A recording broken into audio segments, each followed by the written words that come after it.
My name is Robert Thompson. I'm 78 years old, and for 52 of those years, I never missed a meeting at the Kingdom Hall. Not one. Not when it was snowing so hard the roads were impassable, not when I had pneumonia, not even when my father was dying in the hospital on a Tuesday night. The meetings were sacred. They were our lifeline to Jehovah. Today, as I write these lines with trembling hands, I wonder if all that faithfulness was worth it. Not because I've lost faith in Jehovah, but because I've lost faith in the men who claim to serve him. The early years, when it all began. It was 1972 when Dorothy and I first walked through the doors of the Kingdom Hall of Jehovah's Witnesses in Cedar Rapids, Iowa. We were young, newly married, full of dreams and with a burning faith that had just been born after studying with Brother Martinez, a circuit overseer who changed our lives forever. That man of God opened our eyes to the truth. I vividly remember that first meeting. We entered holding hands, nervous, not knowing what to expect. The Kingdom Hall was small, with barely 45 publishers, but the love that filled the air was immense. Sister Hope, a woman with silver hair and an eternal smile, received us at the door as if we were her own children. "Welcome to the truth," she told us, and it really felt like coming home to the truth. Brother Martinez had a special way of conducting the Watchtower study. He didn't shout or gesture dramatically. He simply opened the publications and the words came alive. He spoke of Jehovah's love like someone describing the sunrise, with reverence, with wonder, with an intimacy that made you feel that Jehovah was right there, in that simple Kingdom Hall with its modest platform and metal chairs. Dorothy cried at every meeting. Not from sadness, but from a joy so deep she couldn't contain it. "Robert," she would whisper to me, "I've never felt Jehovah so close." And I, who had been raised in a traditional Methodist family but distant from any real faith, began to understand what it meant to have a relationship with the Creator. The first years were magical. The Kingdom Hall was our second family, or perhaps our first. We arrived early for every meeting to help with preparation. Dorothy took care of the flowers on the platform, always managing to get the most beautiful ones from the neighborhood, and I helped Brother Carl with the sound system and literature arrangements. The activities weren't limited to the meetings. Tuesdays we had the Theocratic Ministry School, Thursdays the service meeting, Sundays the public talk and Watchtower study. And Saturdays, we spent the entire morning in field service, going door to door, sharing the good news of God's kingdom. It was a time when we knew everyone's stories. We knew who needed prayer, who was going through economic difficulties, who was celebrating a milestone. Sister Carmen had lost her husband in an accident, and for months the entire congregation took turns accompanying her. When Brother Julian lost his job, we organized a special collection and found him temporary work until he found something stable. Dorothy and I never had children. For years we tried, prayed, attended assemblies seeking encouragement, consulted doctors. But Jehovah had other plans. Instead of becoming bitter, we decided that the congregation would be our family, and all the children in the Kingdom Hall would be our adopted sons and daughters. I especially remember the Garcia children, 5 siblings whose parents worked weekends to survive. Every Saturday morning, Dorothy would go pick them up, help them get dressed properly for field service. We took them door to door, bought them lunch afterward, and in the afternoon we played in the park before taking them home. "Aunt Dorothy," they would say, "when can we live with you?" And she, with tears in her eyes, would explain that their parents loved them very much, but that we would also love them forever. As the years passed, our congregation grew. From 45 publishers we went to 120, then to 200. We built a new Kingdom Hall, larger, with better facilities. Dorothy became a regular pioneer, and I was appointed as one of the youngest elders in the congregation's history. Brother Martinez was transferred to another circuit, and Brother Morrison arrived, an older man, wise, with vast organizational experience. Under his oversight, the congregation flourished even more. We organized pioneer school sessions, circuit assemblies, special campaigns that transformed lives. I remember once, during a district convention, when my brother Albert decided to dedicate his life to Jehovah. He had been an alcoholic for 15 years, his marriage had been destroyed, he had lost several jobs. But that day, when the speaker made the call for baptism, Albert raised his hand with tears streaming down his cheeks. "Robert," he told me afterward, "I want to be like you and Dorothy. I want to know this Jehovah that you know. I had the privilege of conducting his baptism study. He was my younger brother, the rebel of the family, but there he was, publicly declaring his dedication to Jehovah. Our mother, who had prayed for him for decades, couldn't stop crying with joy. Albert became one of the most active publishers in the congregation. His testimony of transformation inspired many others. He remarried a sister in the truth. They had 3 beautiful children who grew up in the organization. 4 years, he and I worked together in the theocratic ministry school. In the 1990s, our congregation embarked on ambitious projects. We participated in Kingdom Hall construction projects, established a street witnessing program, organized special pioneering efforts that reached the entire county. Dorothy and I were involved in every initiative. She coordinated the charitable activities. She organized clothing drives, food collections, assistance programs for needy families. Her office at home had become a small warehouse of supplies for emergencies. When there was a flood, a fire, or any natural disaster in the city, Sister Dorothy already had everything prepared to help. I specialized in construction and maintenance of Kingdom Hall properties. I was an accountant in my secular work, but on weekends I became an architect, plumber, electrician, whatever was needed.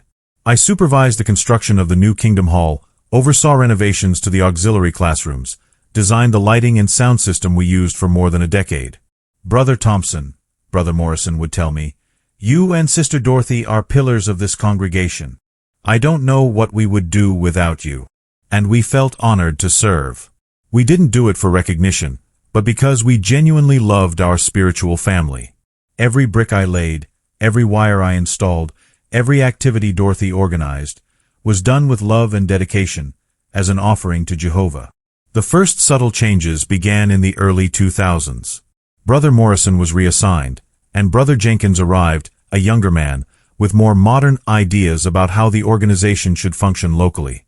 He wasn't bad, just different. He had served at Bethel, spoke of contemporary methods of evangelization, of organizational efficiency, of reaching the younger generation. The meetings began to change subtly. The traditional approach we had followed for decades was gradually replaced by more structured, more professional methods. The talks became more formatted, more dependent on the latest publications from the Watchtower Society. At first, Dorothy and I tried to adapt. The organization is progressive, we told ourselves. What matters is loyalty to Jehovah's arrangement. But there was something that felt different, something we couldn't quite define. The younger brothers were excited about the changes. More new studies were being conducted, especially with young professionals and families with small children. The congregation was growing numerically, and that was good, right? But the older brothers began to feel displaced. It's not that we opposed growth, but gradually we realized that our opinion was no longer as valued as before. Brother Thompson, Brother Jenkins told me one day, we deeply appreciate everything you and your wife have done for this congregation. But I think it's time for the newer brothers to take on more responsibilities. You've earned the right to take things a little easier. Take it easier. The phrase echoed in my mind for days. We didn't want to take it easier. We wanted to continue serving, continue being useful. But gradually we understood the message. It was time to step aside. The following years were a painful transition. One by one, the brothers of our generation were being replaced in positions of responsibility. Sister Hope, who had greeted visitors at the door for 30 years, was relieved by a hospitality committee formed by younger couples. Brother Carl, our faithful sound servant, was replaced by a younger brother with more technical knowledge. Dorothy stopped auxiliary pioneering when her health began to decline, and the new body of elders suggested she focus on what she could handle comfortably. I was asked to hand over the Kingdom Hall keys to an electronic security system managed by an external company. It's more efficient, they explained, and it reduces the workload on the volunteers. But for us, caring for the Kingdom Hall wasn't a burden, it was a privilege. It was our way of telling Jehovah, thank you for this sacred place where we meet with you each week. The new elders were good men, sincere Christians, but they didn't know us. To them, we were simply the old-timers, remnants of a past era that should be respected but not necessarily consulted. Gradually, We stopped being invited to elders' meetings when they discussed congregation matters. Our suggestions, based on decades of experience, were listened to politely but rarely implemented. Times have changed, Brother Thompson, the new presiding overseer explained to me, a successful businessman of 35 who had been in the congregation for barely 3 years. What worked before doesn't work now. We have to be effective in reaching people in the modern world. As our lifelong friends began to die or move to other congregations, Dorothy and I began to feel increasingly alone. The brothers with whom we had shared decades of ministry were no longer there. Sister Carmen had died of cancer. Brother Julian had moved with his daughter to another state. The Garcia children, those kids we had cared for like our own, were now adults with their own families, attending Kingdom Halls closer to their homes. My brother Albert had died in a car accident 5 years earlier. His memorial service was the last major event where our generation gathered en masse. After that, the absences became more noticeable than the presences. The new publishers were kind but distant. They greeted us politely at meetings, asked about our health, but there wasn't that deep connection, that spiritual intimacy we had experienced for so many years. Dorothy began to get depressed. "Robert," she would tell me, "I feel like we're ghosts in our own Kingdom Hall. We're there, but no one really sees us." I tried to encourage her, to remind her of all the beautiful years we had lived, all the people we had helped, all the lives we had touched. But deep down, I felt the same as she did. The meetings had become lonely. We would arrive, sit in our seats, although no one respected traditional places anymore, participate in the program, briefly greet some people, and go home. We were no longer invited to social gatherings. We no longer organized activities together. We were no longer consulted on anything important. We were, as Dorothy had said, ghosts. The last 5 years we spent together were bittersweet.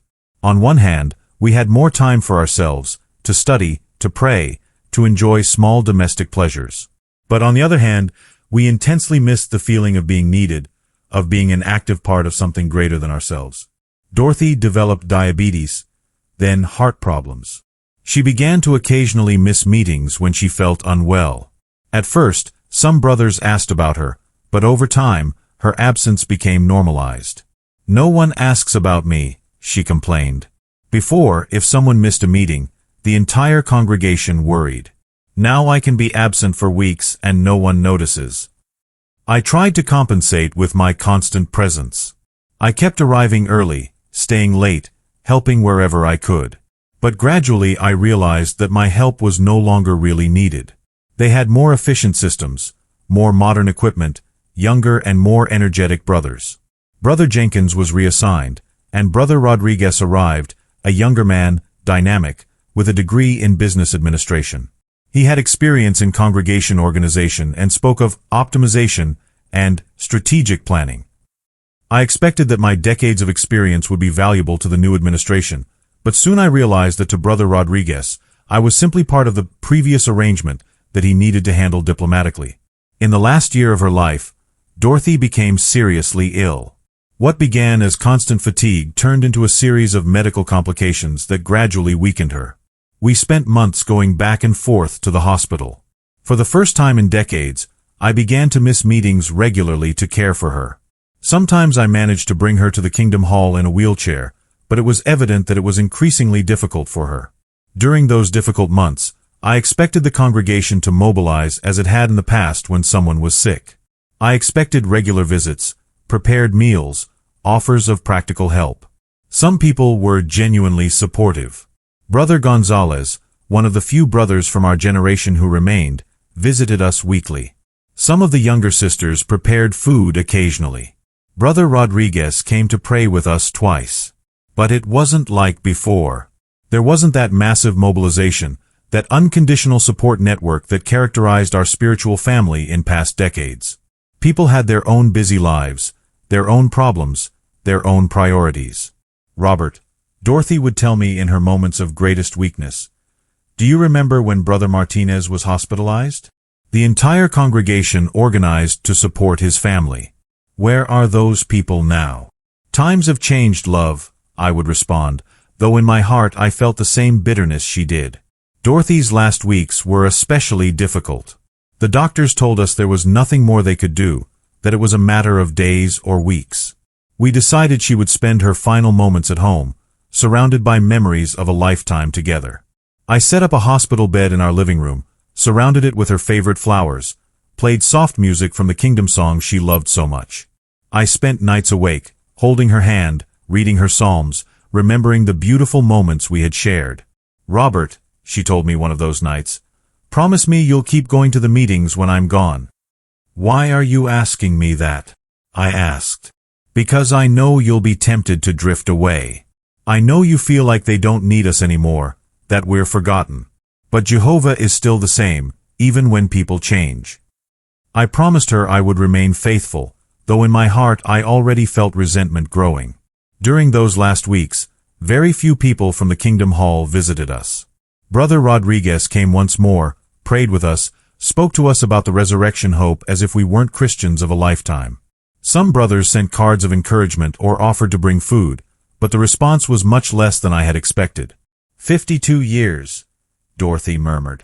52 years serving, loving, giving. And now, when we need them most. She didn't finish the sentence, but I understood perfectly what she meant.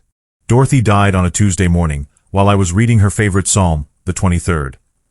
"Even though I walk through the valley of the shadow of death, I will fear no evil, for you are with me." She died peacefully, with a smile on her lips, whispering, "Jehovah, into your hands I commit my spirit." After closing her eyes and saying a final prayer next to her body, I called the funeral home, then the Kingdom Hall to report her death. I spoke with the Kingdom Hall secretary, a young brother who had started working there just 6 months earlier. "Dorothy who?" he asked me. "Dorothy Thompson, Robert Thompson's wife. We've been members of the congregation for 52 years. "Oh yes, of course. I'm so sorry for your loss. Would you like me to pass the message to the elders?" "Yes, please. And I'd also like to know about the options for the memorial service." "Okay. An elder will call you to coordinate the details."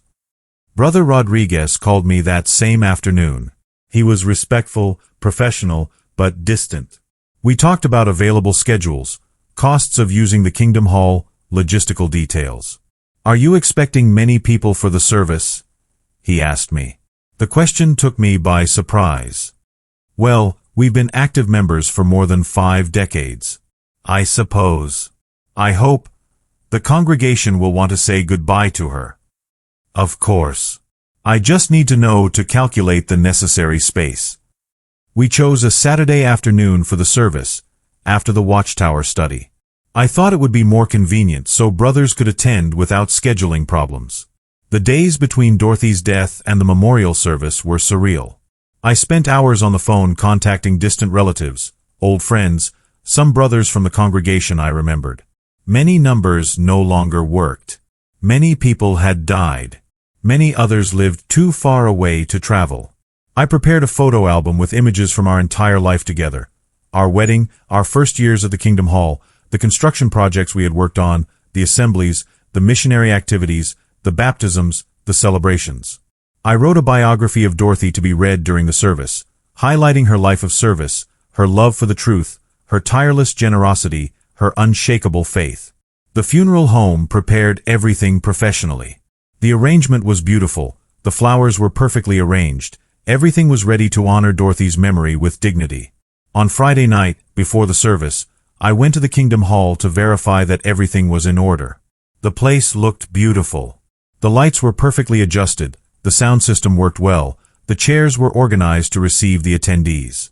I stayed there for hours, remembering. On that same platform, Dorothy had given parts in the theocratic ministry school for so many years. In those same seats, we had worshipped together every week for more than half a century. On that same platform, I had given hundreds of talks, participated in countless programs. Tomorrow, I thought, this place will be filled with people who loved you, who were blessed by your life, who want to honor your memory. Saturday, I arrived early at the Kingdom Hall. I wanted to be there to receive the people who came to say goodbye to Dorothy. I dressed in my best suit, the same one I had worn at our wedding 55 years earlier, combed my hair carefully, and went to the place where we had been happy for so many years. The morning Watchtower study proceeded normally. I sat in my usual seat, now empty beside where Dorothy used to sit. Some people gave me their condolences briefly after the meeting, but most left quickly to their homes for lunch. "See you this afternoon for your wife's service," some told me. At 3 p.m., the scheduled time for the memorial, I went to the Kingdom Hall lobby to receive the attendees. Brother Rodriguez was already there, along with the brother who operated the sound system and some members of the hospitality committee. 3:15 p.m. No one had arrived yet, apart from the funeral home staff. "They're probably still having lunch," the elder told me. "Let's wait a few more minutes." 3:30 p.m. A young couple I didn't know entered the Kingdom Hall, looked around confused, and left. Apparently they had gotten the wrong place. 3:45 p.m. Brother Gonzalez arrived with his wife. He hugged me with tears in his eyes. "Brother Thompson, we're so sorry for Sister Dorothy's departure. She was an extraordinary woman. At least someone had come. At least someone remembered." 4 p.m. Brother Rodriguez approached me. "Brother Thompson, maybe we should begin. Sometimes people arrive late." I looked toward the interior of the Kingdom Hall. Apart from Brother Gonzalez and his wife, and the funeral home staff, there was no one else. The Kingdom Hall, which had a capacity for 200 people, was practically empty. "Where is everyone?" I asked, though I already knew the answer. Sometimes communications don't reach everyone. The elder murmured, evidently uncomfortable. We decided to proceed with the service. Brother Rodriguez did his best to make it dignified and reverent, but it was impossible to ignore the vastness of the empty Kingdom Hall, the echo of our voices in the space that should have been filled with people who loved Dorothy. The brother at the piano played her favorite kingdom songs, but they sounded desolate without a chorus of voices to accompany them. The elder read the biography I had written, but his words echoed in the loneliness like a surreal monologue. When the time came for people to share memories and testimonies about Dorothy, only Brother Gonzalez stood up to speak. "I met Robert and Dorothy 25 years ago," he said with a broken voice. "This woman was an angel in my life when I needed it most. When my son had that car accident, she was at the hospital for 3 consecutive days, caring for him as if he were her own son. I can never forget her generosity, her unconditional love." His words were beautiful, but they echoed painfully in the empty Kingdom Hall. At the end of the service, as we carried the casket to the hearse, I couldn't help but turn toward the Kingdom Hall one last time. The doors were open, but inside there was only silence and twilight. 52 years, I murmured. 52 years building, serving, loving, and no one came. At the cemetery, the situation wasn't much different. In addition to Brother Gonzalez and his wife, 2 distant cousins of Dorothy who lived in the city appeared, and surprisingly, one of the Garcia children, now an adult man with his own family. "Brother Thompson," Daniel Garcia told me, "we just found out. My mother told me. Aunt Dorothy was like a second mother to us. I'm sorry I haven't been more present in recent years." His presence comforted me a little. At least someone remembered the love Dorothy had poured out for so many years. The ceremony at the cemetery was brief and simple. Brother Rodriguez prayed, we read some scriptures, and we said goodbye to the body that had housed one of the most generous and faithful women I had known. When the earth began to cover the casket, I realized that an era had ended. Not just Dorothy's life, but an entire way of understanding the organization, the community, the spiritual family. In the weeks following the memorial service, I immersed myself in deep reflection about everything that had happened. How was it possible that a woman who had dedicated 52 years of her life to serving the organization was seen off by so few people? I mentally reviewed all the times Dorothy had prepared food for families in crisis.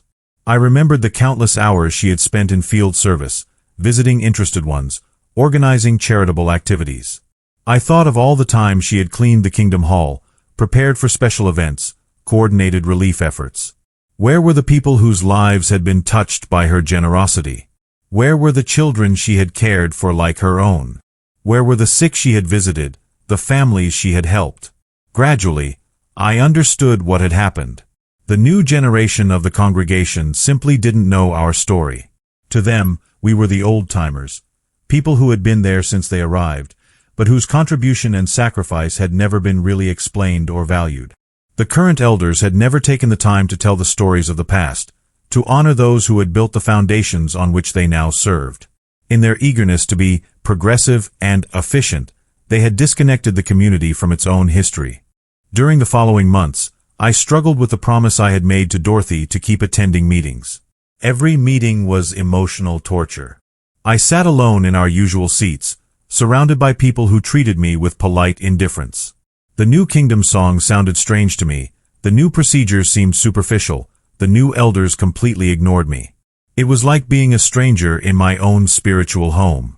One evening, after a meeting, I approached Brother Rodriguez.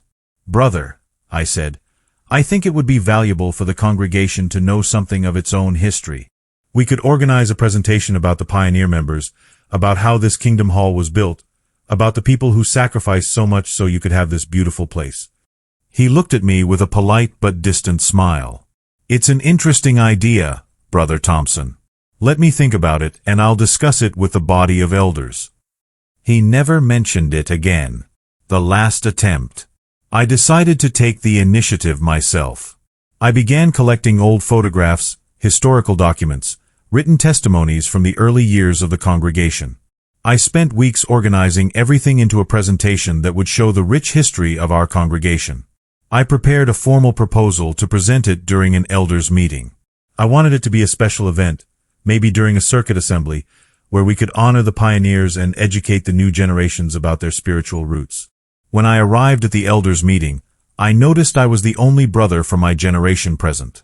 All the others were men between 25 and 45 years old, successful professionals, young families full of energy and projects. I presented my proposal with all the enthusiasm I could muster. I showed some of the most impactful photographs. The construction of the first Kingdom Hall, the pioneering campaigns of the 80s, the missionary activities that had transformed entire neighborhoods. "This is our heritage," I told them. "This is the history of sacrifice and dedication that made possible everything we have today." The body of elders listened to me patiently, but I could see in their faces that they didn't share my enthusiasm. When I finished, the presiding overseer, that young businessman who had arrived just a few years before, spoke first. "Brother Thompson, we deeply appreciate your dedication to preserving history. But our priority now must be reaching the new generation. We need to focus our limited resources on programs that attract young people, not on looking backward." Other elders nodded.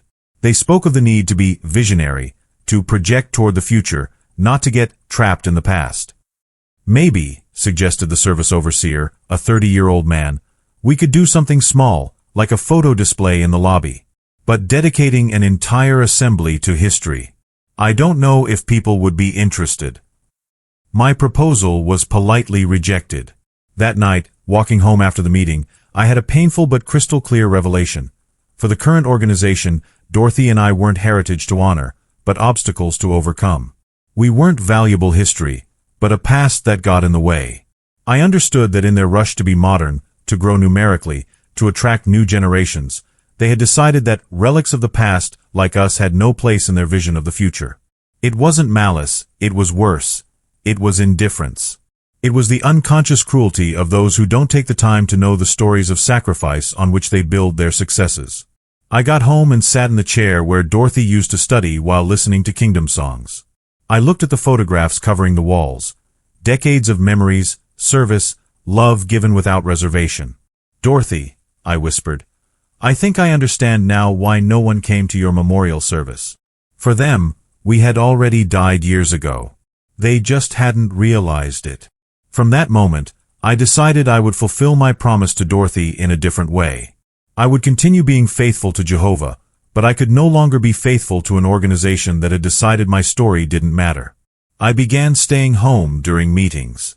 I read my Bible, listened to talks on recordings, prayed, sang the old kingdom songs I loved so much. I felt Jehovah's presence as real as always, maybe more real because it wasn't distorted by the bitterness I felt toward people. Occasionally, Brother Gonzalez visited me. He also felt displaced in the new dynamics of the congregation, though he kept attending out of habit, as he said. "Brother Thompson," he would tell me, "you're right. It's not our organization anymore. It's theirs now.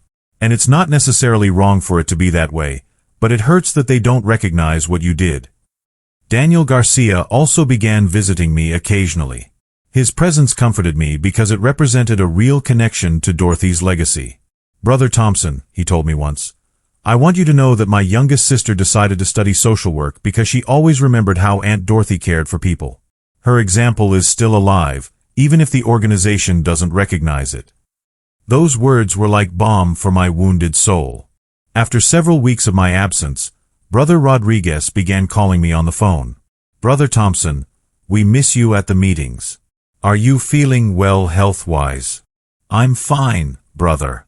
I'm just taking some time to reflect." "Is there anything we can help you with? Something that has discouraged you?" His questions were sincere, but I knew he couldn't really understand what had happened. To him, I was simply a brother who had become discouraged and needed to be readjusted. After several unproductive phone conversations, he decided to visit me personally. He arrived on a Tuesday afternoon, accompanied by another elder. "Brother Thompson," he told me, sitting in my living room, "we're concerned about you. The congregation needs you. Your experience, your wisdom, are valuable to us." "Brother," I replied, "during my wife's memorial service, who served faithfully for 52 years, only 3 people from the congregation came. How can I believe that you really value us?" "Brother, sometimes communications fail. Maybe people didn't find out properly." "Brother," I interrupted, "my wife and I dedicated more than 5 decades of our lives to building this organization. We literally built these walls with our own hands. We cared for the children of this congregation as if they were our own. And when she died, no one came to say goodbye. That's not a communication problem. It's a heart problem." The elders exchanged uncomfortable looks. One of them, the service overseer, tried to explain. "Brother Thompson, we understand your pain. But you can't judge the entire organization because of one isolated event. There are people who appreciate you very much." "Where were those people the day we needed them most?" I asked. They had no answer.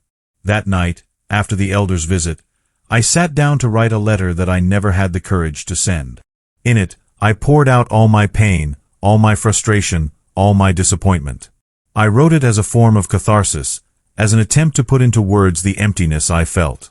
"Dear brothers of the Cedar Rapids Kingdom Hall, for 52 years, Dorothy and I gave our lives in service to this congregation. We didn't do it seeking recognition, but out of genuine love for Jehovah and for you.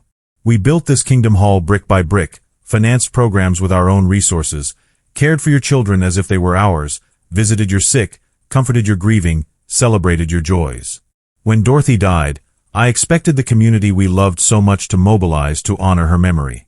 Instead, we experienced the cruelest loneliness, the forgetfulness of those for whom we had lived. I don't blame you individually. I understand that times have changed, that priorities are different. But I can no longer pretend that I belong to a community that has decided my story doesn't matter. I will continue serving Jehovah until my last breath, but I can no longer serve an organization that doesn't value the sacrifice of those who built it. With love and sadness, Robert Thompson." I wrote that letter, read it several times, cried over it, and finally put it in a drawer. I didn't send it because I knew it wouldn't change anything, and would only cause more pain to people who, deep down, weren't to blame for being born in a different generation.